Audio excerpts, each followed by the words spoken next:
Avis aux amateurs. On en vient à cette tendance qui s'affirme. Le permis de conduire est aujourd'hui souvent indispensable, ne serait-ce que pour l'accès à l'emploi. Et bien de plus en plus de jeunes Français découragés par l'attente, découragés par les prix aussi, choisissent de le passer à l'étranger, en Espagne et au Portugal notamment. Formalité moins lourde, délai raccourci. Reportage Loubna Anaki, Marie Cazot. C'est un passage obligé, synonyme de liberté. Pour beaucoup, c'est le Graal.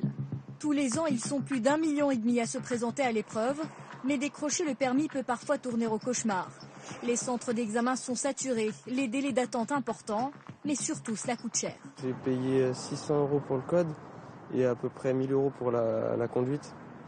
Donc ouais, ça fait 1 600 €, c'est un vrai budget, quoi. En France, c'est cher, du coup on n'a pas envie de se louper, quoi, parce que même si on le loupe, après on doit repayer.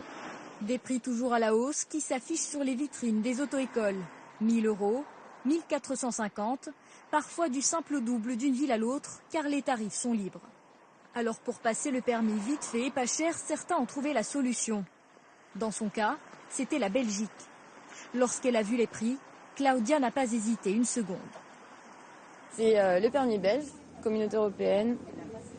Il n'est pas à point, permanent, B, classique. Ils ne vont pas être absolument dans l'idée de chercher la petite bête pour ne pas le donner en fait. Donc si on conduit correctement et que ça se passe bien, il n'y a aucun problème, quoi. Un permis belge valable partout en Europe et à la clé pour elle, une économie de près de 800 €. Alors qu'en France, cela coûte en moyenne entre 1 000 et 1 600 € contre 650 à 1 000 € au Portugal ou encore en Espagne. L'Espagne justement, nous nous sommes rendus à Barcelone où nous attendait une surprise. Bienvenue chez Stop and Drive, une auto-école catalane où l'on parle français. Les Français représentent un marché et Mike Mistry l'a compris. Il y a 2 ans, ce Perpignanais a lancé la toute première auto-école francophone d'Espagne. Boum, je freine et je m'arrête. On fonctionne avec un système low cost, les prix varient à peu près de 19 à 25 €. Et avec les forfaits et tout comme ça, c'est vrai que, et le code, il est presque offert parce que comme ça a été la crise, on a dû donc baisser les prix. Dans la salle, tous sont français, des étudiants, des stagiaires ou des salariés qui profitent d'une mission en Espagne. Ils apprécient également la méthodologie à l'espagnol. En France, c'était plus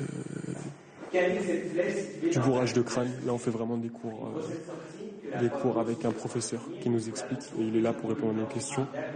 Et donc, c'est bien. Mais pour ce prix-là, qu'apprend-on? Là, on avait besoin de mettre le clignotant, là? Toujours pour sortir, il faut que... Ah, d'accord. À quelques détails près, la même chose qu'en France. Ok, parfait. J'essaie toujours de les former un peu, entre guillemets, à la française, c'est-à-dire les priorités à droite, surtout parce qu'en Espagne, ça n'existe pas vraiment, les priorités à droite, et des trucs comme ça pour que lorsqu'ils arrivent en France, qu'ils ne soient pas vraiment dépaysés complètement. Et si cette candidate rate son permis, elle pourra le repasser rapidement, car ici, les centres d'examen ne sont pas saturés et les places sont illimitées. En moyenne, 1 mois suffit pour décrocher le permis, contre 6 en France. De retour dans l'Hexagone, les Français ont 6 mois pour échanger leur permis espagnol ou européen. Un simple passage à la préfecture et des documents leur permettent d'obtenir ce fameux permis rose.